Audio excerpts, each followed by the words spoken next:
This tutorial will cover how to set out your folio in InDesign. Now the reason we're using InDesign is for a couple of reasons. First of all, because you get marked on your use of computer applications. Secondly, because it's good practice in terms of multimedia design, and also because it keeps it organised for you. It's nothing worse than going to Officeworks 2 days before your folio is due and realizing that it's going to cost you $5 to open every single document that you've got, and you've got all your folio in 1,000 different pieces. So it's really important to keep it organized for that.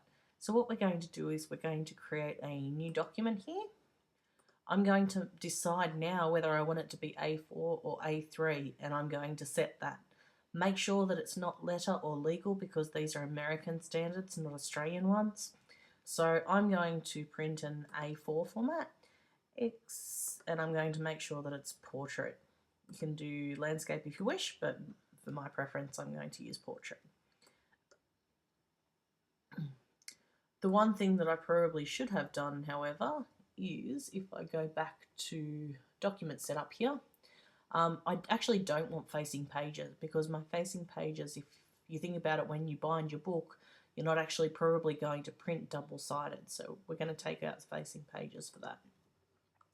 So what I've got here is one single page, and I need to add new pages by going layout pages, or I just remember the shortcut here, Shift Command P, and I'm going to add a number of pages to my document. So I've now got about 7 pages, and I can see that down the bottom here by going from 1 to 7. And I can select the page that I am on at the time.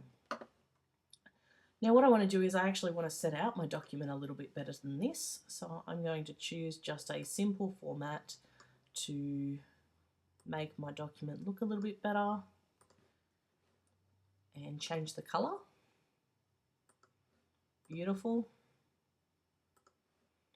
If I go off here, I might decide to go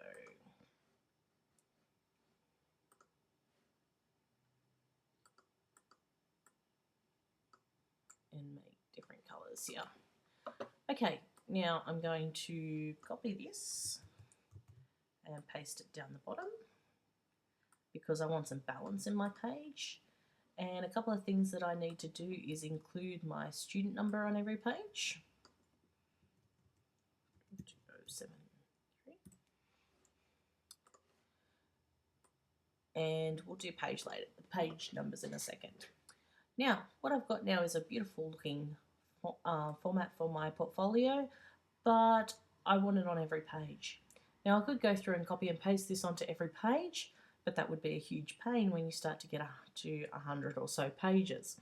So what I'm going to do is I'm going to set up master pages, and for the moment I'm just going to cut this so that I've got it stored in my clipboard, and I'm going to go to pages. And you'll notice here that you have all 7 of your pages in your document here. And at the beginning of each page, you also have a letter. What that is the master that page is currently attached to. And if you go down to the bottom here, you'll notice that you have the masters here. So I'm going to click on a master, and it's going to show me the page set out. So I just pasted that in there, and I can paste it in the second page as well. If I wanted facing pages, I could actually alternate that so it went the opposite of my pages, but I'm not actually going to have facing pages in this document. Once I've done that, I just go back to a normal page, and you'll find that then every single page has that layout on there. And you can't actually edit that on the page, because you don't actually want to be able to accidentally move this around or anything. So if you wanted to go back and edit it, you would have to go then back to the A master and edit it. So you might want to change the colors or something like that. The other thing that you might want to do is insert page numbers. So I'm going to go here to type, insert special characters, markers, and I want to insert a current page number. Now I obviously have to have, though, a text box there to do that. So I'm going to type, insert special character, markers, current page number. So in this case it's just got A, because we're on our master at the moment. A at the moment, so if I go back to my normal pages, I'll notice that that's page 1, page 2, and see it actually updates it for us.